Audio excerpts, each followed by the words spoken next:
as we get into our places, students, I wanted to just share a couple thoughts that I had this week. I was doing a little bit of reading about life expectancy. And today, even despite a pandemic, life expectancy in the world is as high as it's ever been. And there are all sorts of different reasons for that. We've had increases in agriculture and increases in medical science. But when you pause and think about it, we live in a time of unprecedented peace across the world. We live in a time where Atlanta gets its drinking water from a place like Lake Lanier, where the Beaufort Dam was built by the Army Corps of Engineers.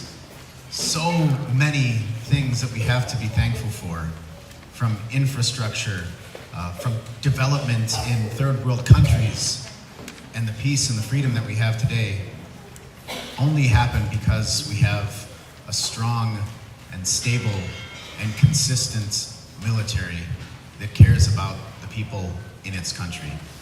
And we could go all day thinking of reasons why this is a day worthy of celebration. And as you go through your day, you'll see this, you'll see that, you'll see a little reminder of why we are such a blessed nation. We've got a wonderful armed forces who has set a course for our country. And of course, the only reason that power and that stability is in place is because that is what God has ordained for us. A good and gracious God who has called some to serve in this way and some to serve in that way. And so today, we thank you who have answered the call to serve our nation in this way, to provide peace, safety, security, development, and freedom. So let's begin by singing our national anthem.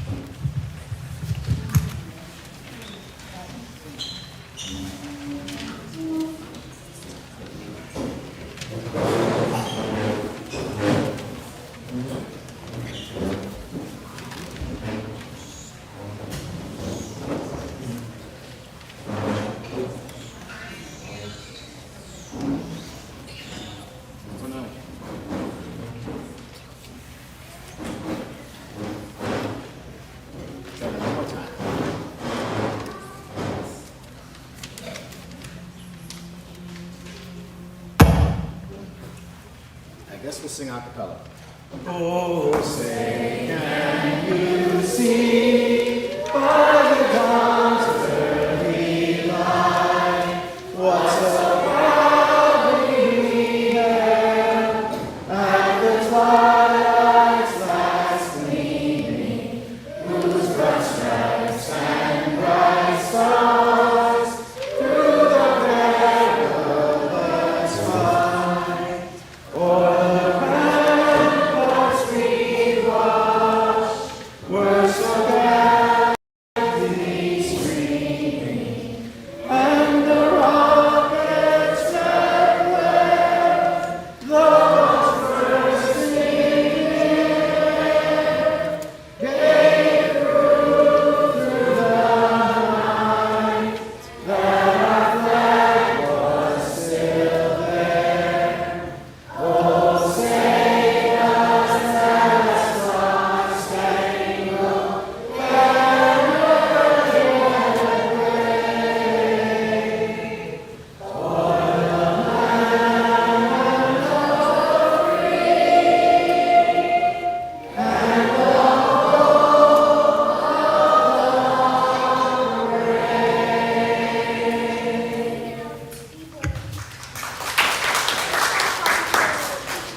are going to read some selections from Ronald Reagan's 1983 Veterans Day speech. Today, November 11th, we'll celebrate Veterans Day, the day America sets aside to honor millions of our finest heroes. They are the men and women who defend our country and preserve our peace and freedom. This Veterans Day offers more reason than ever to think about what these special people mean to America. Veterans Day was originally called Armistice Day. It was first celebrated in 1919, the year we commemorated the armistice ending, a war that was to have ended all wars. 2 years later, a solemn ceremony was held in a town in northeastern France. The ceremony would have a deep meaning for America. The remains of 4 unknown American soldiers have been brought to town square from 4 American military cemeteries in France. An American sergeant placed a bouquet of white roses on one of the caskets. The American unknown soldier of World War I had been designated. After transport across the Atlantic, our nation laid this hero to rest in Arlington National Cemetery on Armistice Day, November 11, 1921. Years have now passed. Millions of people from every corner of the world have come to the tomb of the unknown soldier to pay their respects to America's fallen heroes. The First World War did not end all wars. The assault on freedom and human dignity did not end. Our nation had laid to rest too many other heroes. Across the globe, America's best continue to give of themselves for us and for freedom-loving people everywhere. Yes, veterans have given their best for all of us, and we must continue to do our best by them. Each time our nation has called upon our citizens to serve, the best have come forward. Words cannot express our gratitude and admiration, but we can and should take the opportunity on this Veterans Day to remember their gift to us.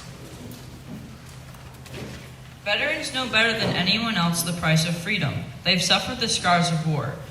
We can offer them no better tribute than to protect what they have won for us. This is our duty. They have never let America down. We will not let them down.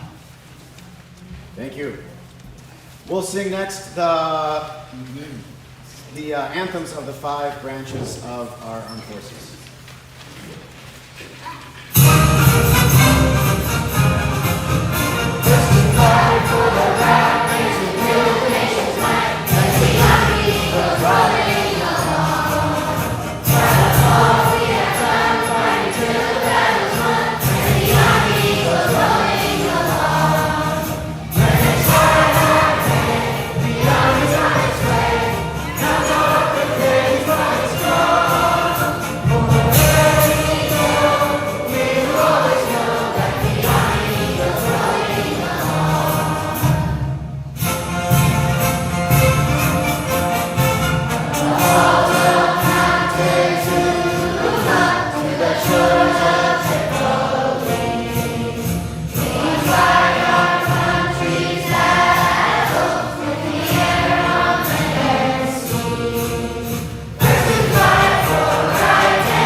And now we'll take a moment of quiet reflection as we hear the names of veterans, both living and veterans in heaven, who are connected with our church and our school.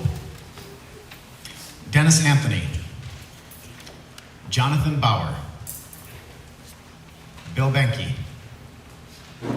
Doc Blejo, Patrick Briscoe, Harry Brzezinski, Hakeem Burgess, Steve Benitsky, James Curry, Eric Dorsey, Christopher Decote,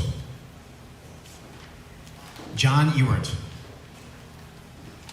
Harvey Freeman, Nate Griffin, Tina Harper,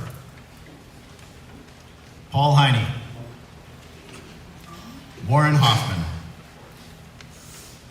Robert Jackson, Jimmy Kelb, Tony Kimbrough, Aaron Knobloch, George Knowlton, Carl Knowlton, Mike Kober, Travis Lamb, Harold Masters, Steve McCaleb, Bob Miller, Rob Miller,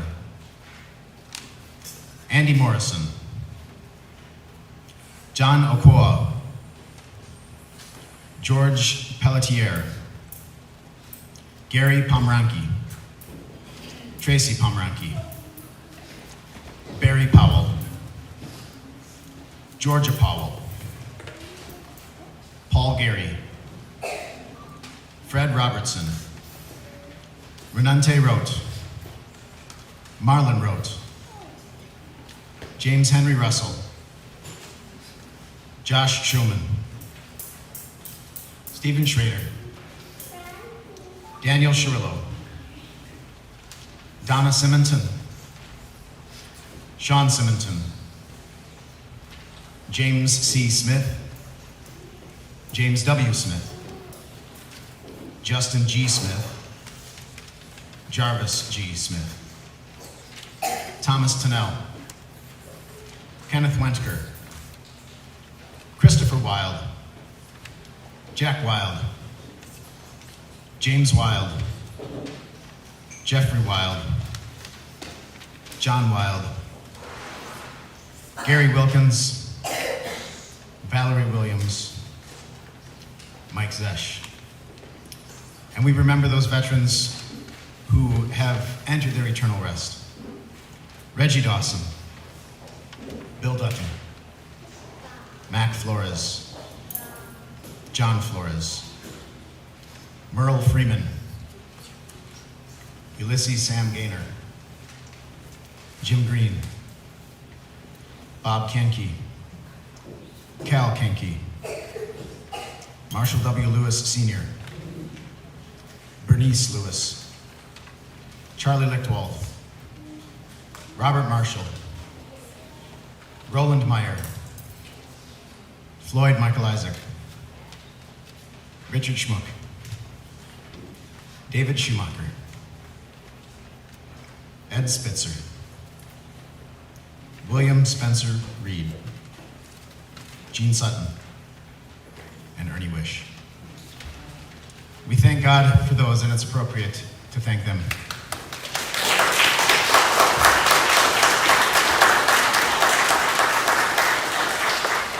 We'll close today and sing God Bless America.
Thank you, veterans, very much for your service. We would not be where we are or who we are without you. Thank you.